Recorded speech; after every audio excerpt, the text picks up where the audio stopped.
ಫುಲ್ಲೆಲ್ಲ ಪೂರ್ತಿ ನಮ್ಮ ಹಿಂದಿನ ಪೀಳಿಗೆ ಹಳ್ಳಿಗಳನ್ನು ಬಿಟ್ಟು ಓದಿದ್ರೆ ದೊಡ್ಡ ಮನುಷ್ಯರು ಅಂತ ಅಂದ್ಕೊಂಡು ಸಿಟಿಗೆ ಬಂತಲ್ಲ. ಹಾಗಾಗಿ ನಾವು ಓದೋದಕ್ಕೆ ದೊಡ್ಡ ಮನುಷ್ಯರಾಗೋದಕ್ಕೆ ಸಿಟಿಗೆ ಬಂದು ಬೆಂಗಳೂರು ಬಂದು ನ್ಯಾಷನಲ್ ಕಾಲೇಜಲ್ಲಿ ಓದ್ದೆ ಅನ್ನೋದಕ್ಕಿಂತ ನ್ಯಾಷನಲ್ ಕಾಲೇಜು ಸುತ್ತಾಡಿದೆ ಅಂತ ಹೇಳಿದ್ರು. ಸುತ್ತಾಡಿ 1-2 ವರ್ಷ ಆಮೇಲೆ ಬೇಡ ಮನೆ ಬಿಟ್ಟು ಹೊಡೋಣ ಅಂತ ಓಡೋದೆ. ಸೊ ದೇಸಿ ಹಸುಗಳ ಫಾರ್ಮು ಅಂತ ಅಂದ್ಕೊಂಡಾಗ ಸರಿ ಜಮೀನಿಗೆ ಏನು ಇರಲಿಲ್ಲ, ಸರಿ ಜಮೀನಿಗೆ ಒಂದು ಲೋನ್ ಅಪ್ಲೈ ಮಾಡ್ಬೋಣ. ಜಮೀನು ಸರಿ ಪ್ರಾಜೆಕ್ಟ್ ರಿಪೋರ್ಟ್ ಓದು ಇದೆಲ್ಲ ಮಾಡ್ಕೊಂಡೆಲ್ಲ ಬ್ಯಾಂಕ್ಗಳಿಗೆಲ್ಲ ಹೋದೆ, ಆದರೆ ಜಮೀನಿಗೆಲ್ಲ ಲೋನ್ ಕೊಡಲ್ಲ ಅಂತ ವಾಪಸ್ ಕಳಿಸ್ಬಿಟ್ರು. ಅದಾದಮೇಲೆ ಹಾಗೆ ಸಿನಿಮಾ ಕೂಡ ಬೈ ಚಾನ್ಸ್ ಆಯಿತು. ಒಂದಷ್ಟು ಕಾಲೇಜ್ ಥಿಯೇಟ್ರಲ್ಲಿ ಆ್ಯಕ್ಟಿವ್ ಆಗಿದ್ದರಿಂದ ಕಂಠಿ ಆಯಿತು. ಕಂಠಿ ನಂತರ ಒಳ್ಳೊಳ್ಳೆ ಆಪರ್ಚುನಿಟಿ ಆಯಿತು. ರಾಕ್ಷಸ ಆಯಿತು, ತೆಲುಗುನು ಆಯಿತು, ತಮಿಳು ಆಯಿತು. ಹೀಗೆ ಒಂದಷ್ಟು ಆಪರ್ಚುನಿಟಿ ಒಳ್ಳೊಳ್ಳೆ ಆಪರ್ಚುನಿಟಿಗಳು ಬಂದವು. ಕಥೆಗಳು ಬೇಕಾದಷ್ಟಿದೆ, ಹೇಳಕ್ಕೆ ಹೊರಟ್ರೆ ದೊಡ್ಡ ಮೆಗಾ ಸೀರಿಯಲ್ ಆಗೋಡುತ್ತೆ. ಆದರೂ ಅಷ್ಟು ಸಂಕ್ಷಿಪ್ತವಾಗಿ ಹೇಳ್ಬಿಡ್ತೀನಿ. ಬಾಲ್ಯ ಅಂದರೆ ತಂದೆದು ಟ್ರಾನ್ಸ್ಫರಬಲ್ ಜಾಬ್ ಆಗಿತ್ತು, ಕೆಲಸ ಆಗಿತ್ತು. ಹಾಗಾಗಿ ಮೊದಲು ನನಗೆ ಒಂದು ಸ್ವಲ್ಪ ಬುದ್ಧಿ ಬಂದ ಮೇಲೆ ನೋಡಿದ್ದು ಮೊದಲು ನಾಗಮಂಗಲ, ಸಣ್ಣ ಊರು. ಹಾಗಾಗಿ ಸಣ್ಣ ಊರಿನ ಸುಮಾರು ಇವತ್ತಿನ ಜನತೆಗೆ, ಇವತ್ತಿನ ಮಕ್ಕಳಿಗೆ ಸಿಗದೇ ಇರೋವಂಥ ಸುಮಾರು ಕುತೂಹಲವಾದ ವಿಷಯಗಳು, ಸಂತೋಷಗಳು, ಸಂಭ್ರಮಗಳೆಲ್ಲ ನಾನು ನೋಡಿದ್ದೇನೆ. ಅದಾದ ನಂತರ ಕೊನೆಗಳು ಬಂದರೆ ಅದು ಒಂದು ಸಣ್ಣವರು. ಅದಾದ ಮೇಲೇ ಫುಲ್ಲೆಲ್ಲ ಪೂರ್ತಿ ನಮ್ಮ ಹಿಂದಿನ ಪೀಳಿಗೆ ಹಳ್ಳಿಗಳನ್ನ ಬಿಟ್ಟು ಓದಿದ್ರೆ ದೊಡ್ಡ ಮನುಷ್ಯರು ಅಂತ ಅಂದ್ಕೊಂಡು ಸಿಟಿಗೆ ಬಂತಲ್ಲ. ಹಾಗಾಗಿ ನಾವು ಓದೋದಕ್ಕೆ ದೊಡ್ಡ ಮನುಷ್ಯರಾಗೋದಕ್ಕೆ ಸಿಟಿಗೆ ಬಂದು ಬೆಂಗಳೂರು ಬಂದು ನ್ಯಾಷನಲ್ ಕಾಲೇಜಲ್ಲಿ ಓದ್ದೆ ಅನ್ನೋದಕ್ಕಿಂತ ನ್ಯಾಷನಲ್ ಕಾಲೇಜು ಸುತ್ತಾಡಿದೆ ಅಂತ ಹೇಳಿದ್ರು. ಸುತ್ತಾಡಿ 1-2 ವರ್ಷ ಆಮೇಲೆ ಬೇಡ ಮನೆ ಬಿಟ್ಟು ಹೊಡೋಣ ಅಂತ ಓಡೋದೆ. ಹಂಗೆ ತುಂಬ ದೂರ ಓಡೋಗೋಕ್ಕೆಲ್ಲ ಗೊತ್ತಾಗಲಿಲ್ಲ. ಅಲ್ಲ ವಿಜಯನಗರಕ್ಕೆ ಓಡೋಗಿದ್ದೆ, ಸಿಗಾಕೊಂಡೆ. ಮತ್ತು ಮನೇಲಿ ಇರಲ್ಲ ನಾನು ಅಂತ ಯಾವಾಗಲೂ ಅದು ಆ ಕ್ಲಾಶ್ ನಡೀತಾರೆ, ಅದೆಲ್ಲ ಜನ್ರೇಷನ್ ಕ್ಲಾಶ್. ಸೊ ನಮ್ಮ ಅಪ್ಪನ ಜೊತೆ ಯಾವಾಗಲೂ ಕಂಟಿನ್ಯೂಸ್ ಆಗಿ ಒಂದು ಕ್ಲಾಶ್ ನಡೀತಾನೆ ಇತ್ತು. ಊರಿಗೆ ಹೋಗ್ತೀನಿ ಅಂತ ನಮ್ಮ ತಾಯಿ ತಂದೆ ಊರಿಗೆ ಚನ್ನಪಟ್ಟಣ, ಅಲ್ಲಿಗೆ ಹೋಗಿ 1 ವರ್ಷ ಅಲ್ಲೇ ಇದ್ದೆ. ಅದೇ ಟೈಮ್ಗೆ ನಮ್ಮ ಮಾವನಿಗೆ ಮದುವೆ ಆಗಿತ್ತು. ಹಾಗಾಗಿ ತೋಟ ನನ್ನ ಜವಾಬ್ದಾರಿ ಆಯಿತು.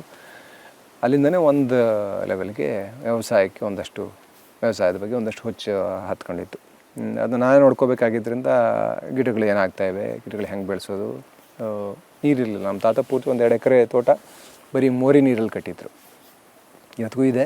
ಒಂದಷ್ಟೆಲ್ಲ ಇವುಗಳೆಲ್ಲ ಸೈಟ್ಗಳು ಮಾರ್ಕೊಂಡು ಒಂದಷ್ಟೆಲ್ಲ ಹೋಗಿದೆ. ಮರಗಳಿವೆ, ಇನ್ನೂ ದೊಡ್ಡ ದೊಡ್ಡ ಮರಗಳಿನ್ನೂ ಇವೆ. ಬಟ್ ಆ ಜಾಗ ನಮ್ಮ ಕೈಯಲ್ಲಿಲ್ಲ. ಇವಾಗ ಏನು ಮಾಡೋಕ್ಕಾಗಲ್ಲ. ಸೊ ಒಂದು ಜನ್ರೇಷನಿಂದ ಇನ್ನೊಂದು ಜನ್ರೇಷನ್ ಬರ್ತಾ ಆಗುವಂಥ ಅನಾಹುತಗಳು, ಅದರಲ್ಲಿ ಈ ಥರದ್ದು ಒಂದು ಅಕ್ಸೆಪ್ಟ್ ಮಾಡ್ಕೋಬೇಕು.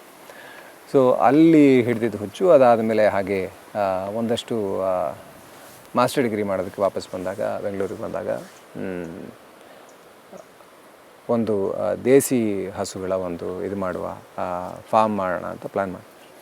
ಸೊ ದೇಸಿ ಹಸುಗಳ ಫಾರ್ಮು ಅಂತ ಅಂದ್ಕೊಂಡಾಗ ಸರಿ ಜಮೀನಿಗೆ ಏನು ಇರಲಿಲ್ವಲ್ಲ, ಸರಿ ಜಮೀನಿಗೆ ಒಂದು ಲೋನ್ ಅಪ್ಲೈ ಮಾಡ್ಬೋಣ. ಜಮೀನು ಸರಿ ಪ್ರಾಜೆಕ್ಟ್ ರಿಪೋರ್ಟ್ ಓದು ಇದೆಲ್ಲ ಮಾಡ್ಕೊಂಡೆಲ್ಲ ಬ್ಯಾಂಕ್ಗಳಿಗೆಲ್ಲ ಹೋದೆ, ಆದರೆ ಜಮೀನಿಗೆಲ್ಲ ಲೋನ್ ಕೊಡಲ್ಲ ಅಂತ ವಾಪಸ್ ಕಳಿಸ್ಬಿಟ್ರು. ಅದು ಅಲ್ಲಿಗೆ ಕನಸು ಬಿತ್ತು. ಅದಾದಮೇಲೆ ಹಾಗೆ ಸಿನಿಮಾ ಕೂಡ ಬೈ ಚಾನ್ಸ್ ಆಯಿತು. ಒಂದಷ್ಟು ಕಾಲೇಜ್ ಥಿಯೇಟ್ರಲ್ಲಿ ಆ್ಯಕ್ಟಿವ್ ಆಗಿದ್ದರಿಂದ ಕಂಠಿ ಆಯಿತು. ಕಂಠಿ ನಂತರ ಒಳ್ಳೊಳ್ಳೆ ಆಪರ್ಚುನಿಟಿಗಳಾಯಿತು. ರಾಕ್ಷಸ ಆಯಿತು, ತೆಲುಗುನು ಆಯಿತು, ತಮಿಳು ಆಯಿತು. ಹೀಗೆ ಒಂದಷ್ಟು ಒಳ್ಳೊಳ್ಳೆ ಆಪರ್ಚುನಿಟಿಗಳು ಬಂದವು. ಅದಾದಮೇಲೆ ಮತ್ತೆ ನಮ್ಮ ರೆಗ್ಯುಲರ್ ಆಗಿ ಮದುವೆ ಮುಂಚೆನೇ ಕಾಲೇಜ್ ಟೈಮಲ್ಲೇ ಆಗೋಗ್ಬಿಟ್ಟಿದ್ದೆ ನಾನು, ಸ್ವಲ್ಪ ಬೇಗಲೇ. ಮಕ್ಕಳೆಲ್ಲ ಆಗಿದ್ದಾಗ ಒಂದು ಲೆವೆಲ್ಗೆ ಮನೆ ಒಂದು ಮಾಡ್ಕೋಬೇಕಲ್ಲ. ಬೇರೆಯವರು ಅಂತಂದರೆ ಅಪ್ಪ ಅಮ್ಮದಿರ ಮನೆಯಲ್ಲೇ ಎಷ್ಟು ದಿವಸ ಅಂತಿರಕ್ಕಾಗತ್ತೆ. ಸರಿ ಒಂದು ಮನೆ ಮಾಡುವ ಅಂತ ಮನೆ ಮಾಡೋದಕ್ಕೆ ಹೋದಾಗ ಕರೆಕ್ಟಾಗಿ ನಾನು ಅವಾಗ ಹೇಳ್ತಾ ಇದ್ದೆ ನನ್ನ ಫ್ರೆಂಡ್ಸ್ ಹತ್ರ ಎಲ್ಲ, ಒಂದು ಕಾಡಿರಬೇಕು, ನೀರು ಹರಿತಾ ಇರಬೇಕು, ನೀರಿರಬೇಕು, ಬೆಟ್ಟ ಇರಬೇಕು, ಇಂಥ ಕಡೆ ಒಂದು ಚಿಕ್ಕ ವ್ಯವಸಾಯ ಮಾಡೋ ಭೂಮಿ ಇರಬೇಕು. ಅಂಥ ಜಾಗದಲ್ಲಿ ನಾನಿರಬೇಕು ಅಂತ ಭಾರಿ ಆಸೆ ಅಂತ. ಇಲ್ಲೇ ಪಕ್ಕದಲ್ಲೇ ಸಂತೋಷ್ ಅಂತ ಒಬ್ಬ ಫ್ರೆಂಡು, ಅವ್ರ ಅಣ್ಣ ಬಾಬು ಅಂತ ಇಲ್ಲಿ ಪಕ್ಕದಲ್ಲಿ ತೋಟ ಮಾಡಿದ್ದಾರೆ. ಅವನು ಒಂದು ದಿವಸ ಫೋನ್ ಮಾಡ್ದ, ಒಂದು ಜಾಗ ಇದೆ ನೋಡಿ ಬಾ, ನಿನಗೆ ಇಷ್ಟ ಆಗುತ್ತೆ ಅಂತ. ಸರಿ ಬಂದು ನೋಡಿದೆ ಈ ಜಾಗನ. ಅಂದರೆ ಇಷ್ಟೊಂದು ಮರಗಳಿರಲಿಲ್ಲ ಆವಾಗ. ಇದನ್ನು ಮುಂಚೆ ತೊಗೊಂಡಿದ್ದವರು ಎಲ್ಲ ಮರಗಳನ್ನೆಲ್ಲ ಕ್ಲಿಯರ್ ಮಾಡಿ ಈ ವ್ಯಾಲಿ ಇದನ್ನು ಪೂರ್ತಿ ಕ್ಲಿಯರ್ ಮಾಡಿದ್ರು. ಒಂದಷ್ಟು ಜಾಗ ಮಾತ್ರ ಇಲ್ಲೆಲ್ಲ ನೀಟಾಗಿ ಚೆನ್ನಾಗಿತ್ತು. ಆ ಕೊರಕಲುಗಳೆಲ್ಲ ಚೆನ್ನಾಗಿತ್ತು. ಒಂದಷ್ಟೆಲ್ಲ ಸ್ಲೋಪ್ನೆಲ್ಲ ಕ್ಲಿಯರ್ ಮಾಡಿ ಮಟ್ಟ ಮಾಡೋದಕ್ಕೆ ಬಂಡೆಗಳನ್ನೆಲ್ಲ ಈ ಕೊರಕಲಿಗೆ ತಳ್ಳಿಬಿಟ್ಟಿದ್ರು. ಮೇಲ್ಗಡೆ ಬರೀ ರಾಗಿ ಮಾಡ್ತಾಯಿದ್ರು. ಫುಲ್ ಫ್ಲಾಟ್ ಲ್ಯಾಂಡ್ ಇತ್ತು. ತೋಟ ಅಂತಂದರೆ ಗಿಡಗಳೇನೂ ಇರಲಿಲ್ಲ. ತೇಗದ ಒಂದಷ್ಟು ಸಾಲುಗಳು ಬಿಟ್ಟರೆ ಬೇರೆ ಏನೂ ಇರಲಿಲ್ಲ. ಸೊ ಆವಾಗ ಇಲ್ಲಿ ಅಂದರೆ ಈ ಥರ ವೆರೈಟಿ ತುಂಬ ಚೆನ್ನಾಗಿತ್ತು. ಬೆಟ್ಟ ಗುಡ್ಡ ಕೊರಕಲು ತುಂಬ ಇಂಟ್ರೆಸ್ಟಿಂಗ್ ಆಗಿತ್ತು. ಇಲ್ಲೆಲ್ಲ ಒಂದಷ್ಟು ಪೊದೆಗಳೆಲ್ಲ ಬೆಳ್ಕೊಂಡ್ಬಿಟ್ಟಿತ್ತು. ಮರಗಳಂತೆ ಯಾವುದೂ ಇರಲಿಲ್ಲ, ಆದರೆ ಪೊದೆಗಳು ಸುಮಾರಿದ್ದು. ಆ ಪೊದೆಗಳೆಲ್ಲ ಅದರೊಳಗಡೆ ನುಗ್ಗು ಬಂದಾಗಲೇ ಇನ್ನೊಂದೇನೋ ಹೊಸದಾಗಿ ಕಾಣಿಸಿತ್ತು. ಒಂದೊಂದು ಹಂತದಲ್ಲೂ ತುಂಬ ಇಂಟ್ರೆಸ್ಟಿಂಗ್ ಆಗಿದ್ದಂಥ ಒಂದು ಜಾಗ. ಒಂದಷ್ಟೆಲ್ಲ ಹಾಳಾಗಿತ್ತು, ಹಿಂದ್ಗಡೆ ಎಲ್ಲ ಒಂದಷ್ಟು ಮಣ್ಣು ಫಿಲ್ಟರ್ ಮಾಡಿ ಎಲ್ಲ ಪೂರ್ತಿ ದೊಡ್ಡ ದೊಡ್ಡ ಕಂದಕಗಳಾಗೋಗಿತ್ತು. ಬಟ್ ಸ್ಟಿಲ್ ಎಲ್ಲನೂ ಇಂಟ್ರೆಸ್ಟಿಂಗ್ ಕಾಣಿಸ್ತು. ಸರಿ, ಮನೆಗೆ ಅಂತ ಲೋನ್ ತೊಗೊಂಡಿದ್ವಿ. ಆ ಲೋನಲ್ಲಿ ಮನೆ ಆಮೇಲೆ ನೋಡ್ಕೊಂಡ್ರೆ ಆಯಿತು ಅಂತ ಈ ಜಮೀನು ತೊಗೊಂಡಿದ್ದಾಯಿತು. ಸೊ ಹಾಗೆ ಅಲ್ಲಿಂದ ಇಲ್ಲಿಗೆ ಬಂತು. ನಾನು ಆಗಲೇ ಹೇಳಿದೆ, ಇಲ್ಲಿ ಬಂದಾಗ ಮರಗಳೇನೂ ಇರಲಿಲ್ಲ, ಬರೀ ರಾಗಿ ಬೆಳೀತಾಯಿದ್ರು. ಯಾಕಂದರೆ ಕಾಡಿನ ಪಕ್ಕದಲ್ಲಿ ಆನೆ ಕಾಟ ಅಂತ ಅಂದ್ಬಿಟ್ಟು ರಾಗಿ ಮಾತ್ರ ಬೆಳ್ಕೊತಾಯಿದ್ರು ಇಲ್ಲಿ. ಯಾಕೆ ಅಂತ ಗೊತ್ತಿಲ್ಲ. ಮನೆಗಳು ಅಂದರೆ ಅವ್ರಿಗೆ ಅವಶ್ಯಕತೆಯೇ ಇರಲಿಲ್ಲ ಹಣ್ಣುಗಳದ್ದು ಅಂತ ಅನಿಸುತ್ತೆ. ಅಂದರೆ ಹಣ್ಣುಗಳು ಮಾರಾಟ ಅಂತ ಯಾವತ್ತೂ ಪ್ರಯತ್ನ ಪಟ್ಟಿರಲಿಲ್ಲ. ರಾಗಿ ಕೂಡ ಅವರ ಬಳಕೆಗೆ ಅಷ್ಟೇ ಬೆಳ್ಕೊತಾಯಿದ್ರು ಇಲ್ಲಿ. ಅಂಥ ಇಲ್ಲಿಂದ ಹೊರಗಡೆ ಹೋಗಿ ವ್ಯಾಪಾರ ಮಾಡುವಂಥ ಕಲ್ಚರ್ ಇಲ್ಲಿ ಇರಲೇ ಇಲ್ಲ. ಚೆನ್ನಾಗಿತ್ತು. ಹಾಗಾಗಿ ಮೋಸ್ಟ್ಲಿ ಅವರು ಬರೀ ರಾಗಿ ಮಾಡ್ತಾಯಿದ್ರು ಅನಿಸುತ್ತೆ. ನಾವಿಲ್ಲಿಗೆ ಬಂದಾಗ ತೋಟ ಕಟ್ಟೋದು, ಒಂದು ಕಾಡು ಕಟ್ಟೋದು ಅಂತ ಉದ್ದೇಶ ಇತ್ತು. ಸರಿ, ಕೂತ್ಕೊಂಡು ಒಂದೆರಡು ವರ್ಷ ಬೇಲಿ ಹಾಕಬೇಕಲ್ಲ ಮೊದಲು. ದನ ಕರುಗಳು ಬಂದರೆ ಇನ್ ಕೇಸ್ ಹಾಕಿದ ಸಸಿಗಳು ತಿನ್ಕೊಂಬಿಟ್ರೆ ಮತ್ತೆ ಇದಾಗುತ್ತೆ, ತೊಂದರೆ ಆಗುತ್ತಲ್ಲ ಅಂತ ಒಂದಿತ್ತು. ಬೇಲಿ ಹಾಕೋದಕ್ಕೆ ಜೊತೆಗೆ ಪ್ಲ್ಯಾನ್ ಮಾಡೋದಕ್ಕೆ ಸುಮಾರು ಒಂದೂವರೆ ವರ್ಷ. ಯಾಕಂದ್ರೆ ತುಂಬ ದೊಡ್ಡ ಜಾಗ ಆಗೋಯ್ತು. ಒಂದೊಂದಾಗಿ ಅಂದರೆ ಹಿಂದ್ಗಡೆ ಮಣ್ಣು ಫಿಲ್ಟರ್ ನಡೀತಾ ಇತ್ತು, ಕಾಡಿತ್ತು, ಹಿಂದ್ಗಡೆ ಸೋಷಿಯಲ್ ಫಾರೆಸ್ಟ್ ಇತ್ತು. ಸೊ ಸೋಷಿಯಲ್ ಫಾರೆಸ್ಟ್ನ ಕಾಪಾಡಬೇಕು ಅಂದರೆ ಇಲ್ಲಿ ಹೋಗೋ ದಾರಿನ ಅಡ್ಡ ಹಾಕಬೇಕು, ಆ ಜಾಗ ತೊಗೋಬೇಕು, ಈ ಜಾಗ ತೊಗೋಬೇಕು ಅಂತಂದ್ಬಿಟ್ಟು ಒಂದೊಂದೇ ಆಗಿ ಬೇಲಿ ಹಾಕೋಷ್ಟು 1-2 ವರ್ಷ ಆಗೋಯ್ತು ನಮಗೆ. ಸೊ ಅಷ್ಟರೊಳಗೆ ಆ ಪ್ಲ್ಯಾನಿಂಗು ನಡೀತಾ ಇತ್ತು. ಒಂದಷ್ಟು ನಾವು ಪರ್ಮಕಲ್ಚರಲ್ಲಿ ಹೇಳ್ತೀವಿ ಅಬ್ಸರ್ವೇಷನ್ ಅಂತ. ಕೂತ್ಕೊಂಡು ಅಬ್ಸರ್ವ್ ಮಾಡಿದೆ ಎಲ್ಲ ಜಾಗದಲ್ಲಿ ಏನು ನಡೀತಾ ಇದೆ, ಯಾವ್ಯಾವ ನ್ಯಾಚುರಲ್ ಎನರ್ಜೀಸ್ ಒಳಗಡೆ ಬರ್ತಾ, ನೀರೆಲ್ಲಿಂದ ಬರ್ತಾ ಇದೆ, ಬಿಸಿಲು ಎಲ್ಲಿಂದ ಬರ್ತಾ ಇದೆ, ಇಲ್ಲಿ ಗಾಳಿ ಯಾವ ಕಡೆಯಿಂದ ಬೀಸ್ತಾ ಇದೆ, ಇದನ್ನು ಕೂತ್ಕೊಂಡು ಅಬ್ಸರ್ವ್ ಮಾಡಿದೆ. ಒಂದಷ್ಟು ಕೆಲಸ ಆಯಿತು. ಇವತ್ತಿಗೂ ನೀವು ಎಲ್ಲೆಲ್ಲಿ ಕಲ್ಲುಗಳು ಯಾವ್ಯಾವ ಕಲ್ಲು ಎಲ್ಲಿದೆ ಅಂತ ನನಗೆ ಇಲ್ಲೆಲ್ಲ ಇಷ್ಟು ಜಾಗದಲ್ಲಿ ಎಲ್ಲೆಲ್ಲಿ ಏನು ಕಲ್ಲಿದೆ, ಒಂದು ಕಲ್ಲು ಏನಾದ್ರು ಅಲ್ಲಿಂದ ಒಂದು ಕಡೆ ಜಾಗ ಚೇಂಜ್ ಆದರೂ ಗೊತ್ತಾಗುತ್ತೆ ನನಗೆ. ಇಲ್ಲಿ ಪಾಪ ಇಲ್ಲಿ ಕೆಲಸ ಮಾಡೋರು ಇಲ್ಲಿ 24 ಗಂಟೆ ಇರೋವರೆಗೂ ಗೊತ್ತಾಗಲ್ಲ. ಯಾಕಂದರೆ ಕೂತ್ಕೊಂಡು ಅಷ್ಟು ಮಾಡಿದ್ದೀನಿ, 2 ವರ್ಷ ಕೂತ್ಕೊಂಡು ಬರೀ ಅಬ್ಸರ್ವೇಷನ್. ಅದಾದಮೇಲೆ ಏನಾಯಿತು, ಸರಿ ಬೋರ್ ತೆಗ್ಸೋದು ಬೇಡ, ಆದಷ್ಟು ನ್ಯಾಚುರಲ್ ನೀರಿನಲ್ಲೇ ತೋಟ ಮಾಡೋಣ ಅಂತ ಪ್ಲ್ಯಾನ್ ಆಯಿತು. ಒಂದಷ್ಟು ಸಸಿಗಳನ್ನ ತೊಗೊಂಬಂದೆ. ದೇವನಹಳ್ಳಿ ರಮೇಶ್ ಅಂತ, ದೇವನಹಳ್ಳಿ ಚಕೋತಾನ ರಿವೈವ್ ಮಾಡ್ತವ್ರು ಅವರು. ತುಂಬ ದೊಡ್ಡ ಕೆಲಸ ಮಾಡಿದ್ದಾರೆ. ಸುಮಾರು ನಾಲೆಡ್ಜ್ ಅಂದರೆ ಅಷ್ಟಿದೆ ಅವ್ರ ಹತ್ರ, ಜ್ಞಾನ ಭಂಡಾರ ಅಂತ ಹೇಳ್ಬೋದು. ಎಲ್ಲ ಸಸಿಗಳ ಬಗ್ಗೆ ಅಷ್ಟು ನಾಲೆಡ್ಜ್ ಅವ್ರ ಹತ್ರ. ಒಂದಷ್ಟು ಇನ್ಫಾರ್ಮೇಷನ್ನು, ನಾಲೆಡ್ಜು, ಒಂದಷ್ಟು ಸಸಿಗಳು ಎಲ್ಲ ತಗೊಂಬಂದಿದ್ದಾಯಿತು. ಇಲ್ಲಿ ಒಂದು ಕಟ್ಟೆ ಮುಂಚೆ ಇತ್ತು.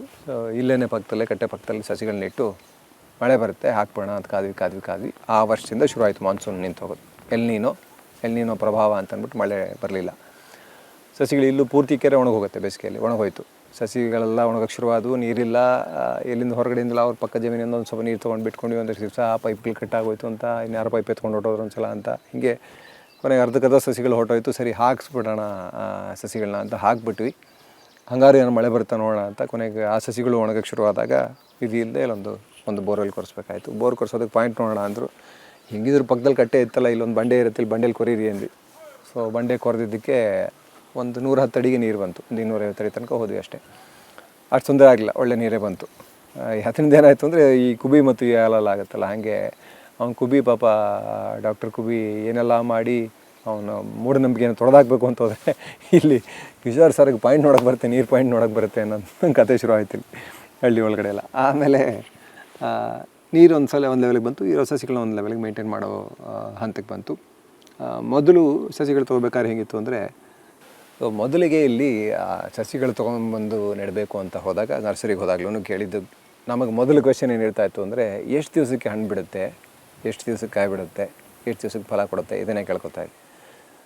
ಕಸಿ ಮಾಡಿರೋ ಗಿಡಗಳಾಗಿದ್ದರಿಂದ ನಾರ್ಮಲಾಗಿ ಬೀಜದಿಂದ ಬರೋದಾದರೆ ಒಂದು 7-8 ವರ್ಷ 10 ವರ್ಷ ತನಕ ಆಗುತ್ತೆ. ಕಸಿ ಮಾಡಿರೋ ಗಿಡಗಳು 4-5 ವರ್ಷದಲ್ಲಿ ಬಿಡ್ತವೆ. ತೊಗೊಂಬಂದು ಹಾಕಿದ್ವಿ. ಹಾಕಿ ವರ್ಷ ಸುಮಾರು ಮಳೆಗಳ ಫೇಲ್ಯೂರು, ಇಲ್ಲಿ ಕೆಲಸಗಾರರ ಸಮಸ್ಯೆಗಳು, ಇವೆಲ್ಲದರ ಮಧ್ಯೆ ಅದು ಸಮಸ್ಯೆ, ಈ ಸಮಸ್ಯೆ, ದುಡ್ಡಿನ ಸಮಸ್ಯೆ, ಇವೆಲ್ಲನೂ ಸೇರಿಸಿ ಕೊನೆಗೆ ಅದರಲ್ಲಿ ಒಂದಷ್ಟೇ ಸರ್ವೇ ಆಗ್ತದೆ. ಒಂದು 40%, 30% ಅಷ್ಟೇ ಸರ್ವೇ ಆಗೋದು, ಇನ್ನೊಂದು 70% ಸತ್ತು ಹೋಗೋವು. ಮತ್ತೆ ತೊಗೊಂಬಂದು ಹಾಕೋದು ಗಿಡಗಳನ್ನ. ಹಾಕ್ತಾ ಹೆಂಗಾಯಿತು ಅಂದರೆ, ಅಲ್ಲಿ ಮೇಲ್ಗಡೆ ಮನೆ ಪಕ್ಕದಲ್ಲಿ ಒಂದು ಸುಮ್ಮನೆ ತಿಂದು ಬಿಸಾಕಿದ ಒಂದು ಮಾವಿನ ಹಣ್ಣಿನ ಬೀಜ, 1-2 ವರ್ಷ ಆಯ್ತು ಅಷ್ಟೇ. 2 ವರ್ಷಕ್ಕೆ 20 ಅಡಿ ಬೆಳೆದು ನಿಂತಿದೆ ಅದು. ಅದೇ ಕಸಿ ಗಿಡಗಳು ನಾವು ತೊಗೊಂಬಂದು ಹಾಕಿರೋ ಕಸಿ ಗಿಡಗಳು ಇನ್ನೂ ಬೆಳೆಯೋದಕ್ಕೆ ಒದ್ದಾಡ್ತವೆ. ಕೊನೆಗೆ ಯಾವ ಮಟ್ಟಕ್ಕೆ ನಾವು ತಲುಪಿದ್ವಿ ಅಂದರೆ, ಸದ್ಯ ಗಿಡ ಬೆಳೆದ್ರೆ ಸಾಕು, ಯಾವ ಹಣ್ಣು ಬೇಕಾಗಿಲ್ಲ. ಗಿಡಗಳು ಮರಗಳು ಬೆಳೆದು ಇಲ್ಲಿ ಭೂಮಿನ ಭದ್ರವಾಗಿ ಹಿಡ್ಕೊಂಡ್ರೆ, ನೀರನ್ನು ಆದಷ್ಟು ಒಳಗಡೆ ಇಂಗಿಸಿದ್ರೆ ಸಾಕು ಅನ್ನೋ ಲೆವೆಲ್ಗೆ ಬಂದ್ವಿ. ಸೊ ಅದಾದ ಮೇಲೆ 1-2 ವರ್ಷದಿಂದ ಹೋದ ಗಿಡಗಳ ಜಾಗದಲ್ಲಿ ರಿಪ್ಲೇಸ್ ಮಾಡ್ತಾ ಇರೋದೆಲ್ಲನೂ ಬೀಜದಿಂದ ಬಂದಂಥ ಗಿಡಗಳನ್ನೇ ಮ್ಯಾಕ್ಸಿಮಮ್ ತೊಗೊಂಬಂದು ಹಾಕ್ಕೋತಾ ಇದ್ವಿ. ಸೊ ತುಂಬ ಬೇಗ ಬೆಳೀತವೆ, ಆ ಜಾಗಕ್ಕೆ ತುಂಬ ಈಸಿಯಾಗಿ ಒಗ್ಕೋತವೆ. ಅದಲ್ಲದೆ ಮರಗಳಿಂದ ಸುಮಾರು ಬೆನಿಫಿಟ್ಸ್ ಇದೆ. ಸೊ ಈ ಹಂತಕ್ಕೆ ನಾವು ತಲುಪಿದ್ವಿ. ಸೊ ಅಷ್ಟೆಲ್ಲ ಮಾಡಿ ಕೊನೆಗೆ ಇದೆಲ್ಲ ಮಾಡೋ ಹೊತ್ತಿಗೆ ನನಗೆ ನನ್ನ ಮಕ್ಕಳಿಗೆ ನನ್ನ ಮನೆಗೆ ನಾನು ಬೆಳ್ಕೊಂಡು ನಾವೇ ತಿನ್ನೋಂಗೆ ಆಗಬೇಕು ಅನ್ನೋ ಒಂದು ಉದ್ದೇಶದಿಂದ ಶುರು ಮಾಡಿದೆ ಈ ತೋಟ ಮಾಡೋದಕ್ಕೆ, ತೋಟ ಕಟ್ಟೋದಕ್ಕೆ.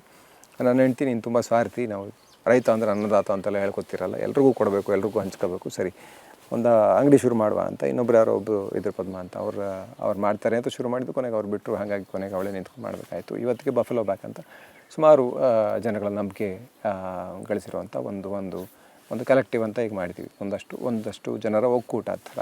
ಸೊ ಒಂದು ಸಮಾನ ಮನಸ್ಕರೆಲ್ಲ ಸೇರಿ ಒಂದು 4-5 ಜಾಗದಲ್ಲಿ ಸ್ಟೋರ್ ಮಾಡಿದ್ದಾರೆ ಇವತ್ತು ಒಂದಷ್ಟು ಸಣ್ಣ ರೈತರ ಜೊತೆ ಕೆಲಸ ಮಾಡ್ತಾಯಿದ್ವಿ. ಯಾವುದೇ ದೊಡ್ಡ ಕಂಪ್ನಿಗಳನ್ನ ಜೊತೆಗೆ ಹಾಕ್ಕೊಳ್ಳದೆ, ಯಾವುದೇ ಕ್ಯಾಪಿಟಲಿಸ್ಟ್ ಶಕ್ತಿಗಳನ್ನು ನಾವು ಹೇಳ್ತೀವಿ, ಬಂಡವಾಳಶಾಹಿಗಳನ್ನ ಜೊತೆಗೆ ಹಾಕ್ಕೊಳ್ಳದೆ, ಸಣ್ಣದಾಗಿ ಅಲ್ಲಲ್ಲೇ ಒಂದಷ್ಟು ಕಾರ್ಬನ್ ಫುಟ್ ಪ್ರಿಂಟ್ ಕಡಿಮೆ ಮಾಡುವಂಗೆ ಸುಮಾರು ಜನ ನಮ್ಮ ಮೇಲೆ ನಂಬಿಕೆಗೋಸ್ಕರ ಸುಮಾರು ಜನ ಈಗೆಲ್ಲ ಕ್ಯಾನ್ಸರ್ ಕೂಡ ಸಿಕ್ಕಾಪಟ್ಟೆ ದೊಡ್ಡ ಪಿಡುಗಾಗಿ ಹೋಗಿರೋದ್ರಿಂದ ಅವರೆಲ್ಲ ಬರೋರು. ಸೊ ತುಂಬ ದೂರದಿಂದ ಬಂದು ಇಲ್ಲಿ ತೊಗೊಂಡು ಹೋಗೋದಕ್ಕೆ ಅನಾನುಕೂಲ, ಡೀಸೆಲ್ನ ಬಳಕೆ, ಪೆಟ್ರೋಲ್ನ ಬಳಕೆ ಎಲ್ಲನೂ ತಪ್ಪಿಸ್ಬೋದು, ಅಲ್ಲಲ್ಲೇ ಚಿಕ್ಕ ಚಿಕ್ಕ ಅಂಗಡಿಗಳಾದರೆ ಅಂತ ಇವಾಗ ಒಂದು ಕಲೆಕ್ಟಿವ್ ಆಗಿ ಸುಮಾರು ಜನ ಮಾಡ್ತಾಯಿದ್ದಾರೆ. ಅಲ್ಲಿಂದ ಈ ತೋಟ ಮರದಿಂದ ಶುರುವಾಗಿ ಕೊನೆಗೆ ಅಲ್ಲಿಗೆ ಹೋಗಿ ಆರ್ಗ್ಯಾನಿಕ್ ಮೂವ್ಮೆಂಟ್ನ ಒಂದು ಭಾಗ ಆಗಿ, ಅದಾದ ಮೇಲೆ ಹಾಗೆಯೇ ಈಗ ಇವತ್ತಿನ GM ಸಾಸಿವೆಯ ವಿರುದ್ಧ, ಕುಲಾಂತರಿ ಸಾಸಿವೆ ವಿರುದ್ಧ ಹೋರಾಟದ ತನಕ ಆ ಜರ್ನಿ ಹಾಗೆ ಬೆಳ್ಕೊಂಬಂದಿದೆ. ಈಗ ಇತ್ತೀಚೆಗೆ ಮೊನ್ನೆನೂ ಒಂದು ಪ್ಯಾನಲ್ ಡಿಸ್ಕಷನ್ ಥರ ಆಯಿತು. ದೊಡ್ಡ ಎಕ್ಸ್ಪರ್ಟ್ಗಳೆಲ್ಲ ಎಲ್ಲ ಕ್ಷೇತ್ರಗಳಿಂದ ಬಂದು ಮಾತಾಡಿದ್ರು.